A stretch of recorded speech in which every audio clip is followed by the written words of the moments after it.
What's up, guys? So we are finally doing another wreck bike rebuild. I found a perfect bike on auction and I bought it.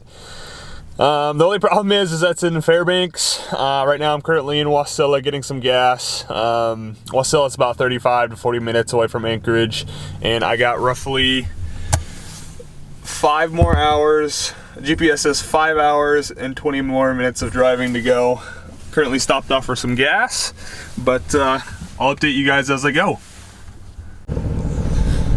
Alright guys, so here's an update. Currently 11 o'clock, been driving for about 3 hours now. I stopped off at the famous Igloo Hotel. That obviously is not in service anymore, but would not be a Fairbanks trip if you didn't stop off here to take a picture. Winter is clearly set up here in north. It's 29 degrees. It is not this cold yet in Anchorage. But yeah, here's a quick stop. Needed to get out of the truck and stretch my legs a little bit. But yeah, I think I'm gonna keep on trucking. All right guys, so we have finally made it to Denali Park. About 40 minutes later since the stop off at the Igloo. And it is absolutely gorgeous out here.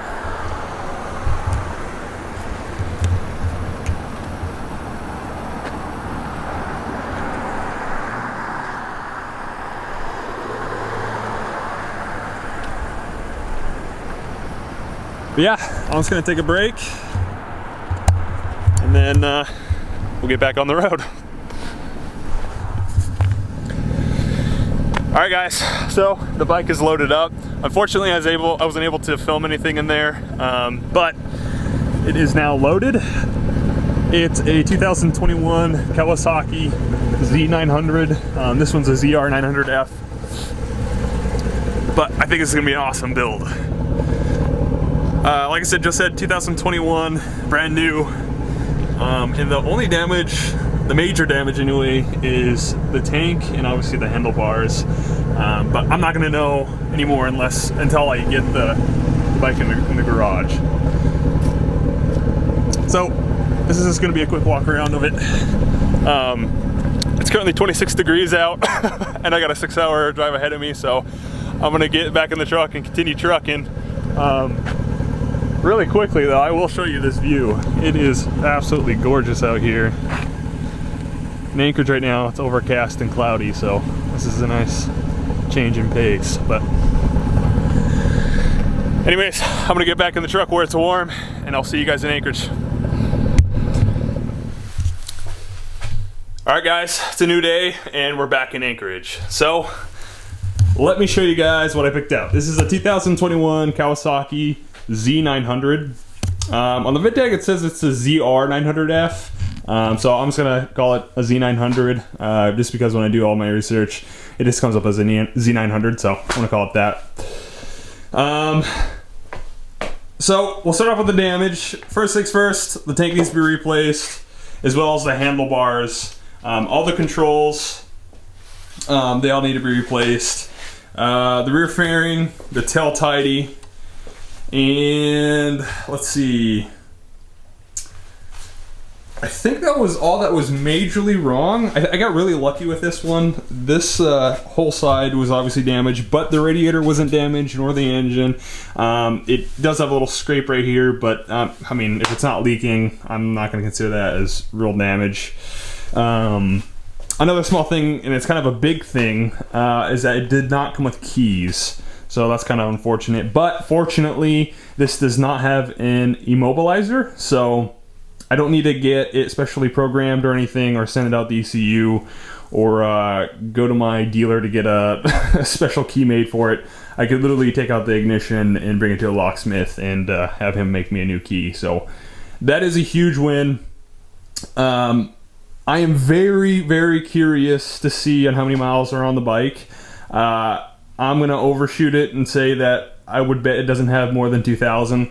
Only reason why I say that is, I mean, it still has the piece of string with where the tag went, so that's awesome. Another thing is that, like, the header doesn't even have any dirt built onto it, because usually, you know, if you ride on the roads and whatnot, you usually see dirt get baked on there, as well as the radiator. There's nothing in the radiator, so I'm not sure exactly what the story is on the bike. And the description on the auction page, it says there's a rollover, so that was pretty wild. But yeah, so now that the bike is in the garage, I want to get the ignition out and get that sent out to the locksmith. That way we could turn on the dash and see how many miles are on it and see if it starts, because if it's like, you know, secretly locked up or something like that, that's gonna suck. So I want to do that first, and then also this is going to be a part 1 of 2, so this is going to be a second part to this. But before I finish out part 1, I really want to get the ignition out and at least turn on the bike for you guys. And also, I'm really curious to see if it starts or not, just because that'll kind of set the tone for the rest of the build. But anyway, so that's what we're going to work on. I'm going to work on getting out the dash, or not the dash, the ignition. And then we'll go from there. So I'll put you guys on the time lapse, and I'll update you guys when I get the ignition out.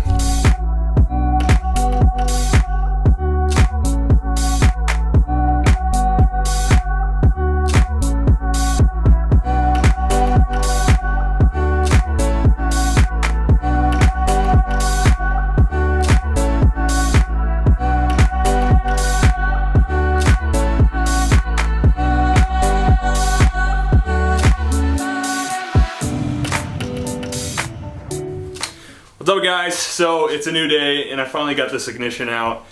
This is hands down the hardest ignition that I removed from a bike, period. Kawasaki has a really unique design that this is like physically stuck inside the bracket here, if you want to show that.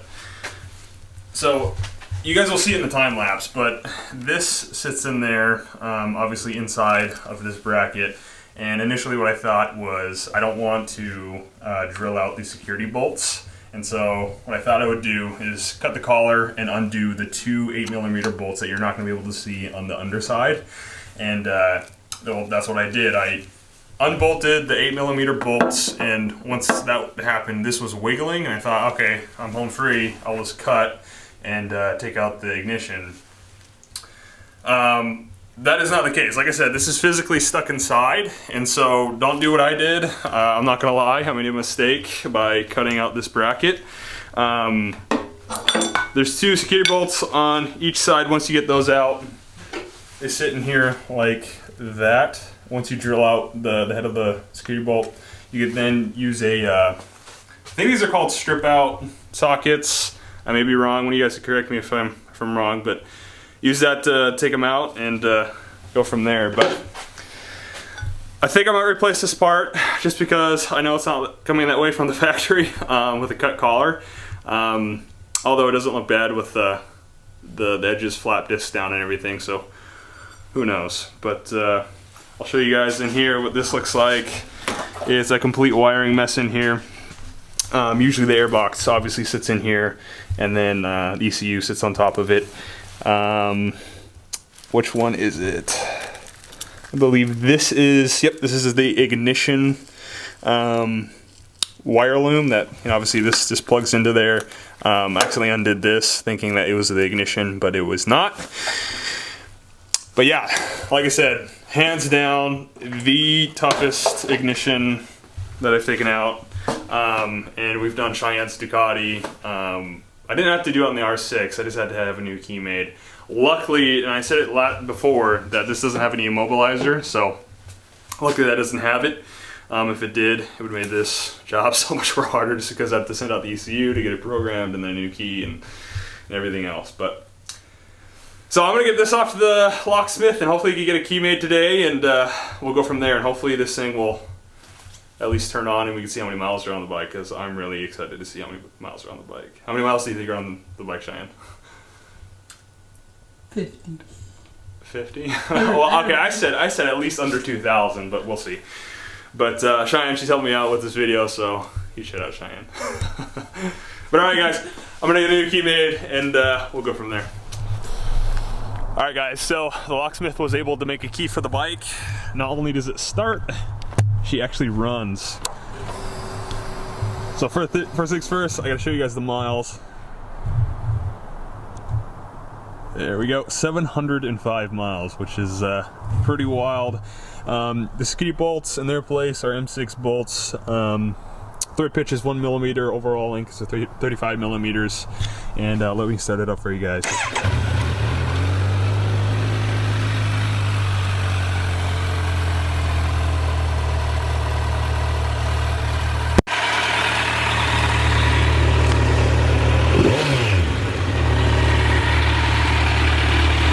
There is a check engine light on. I'm not sure what's up with that. I'll have to do more digging around. I think I may have forgotten to connect a vacuum hose or a plug, so that might be on me. But yeah, that is a huge piece of the puzzle done. There are a few other small things other than the obvious tank and handlebars and all that.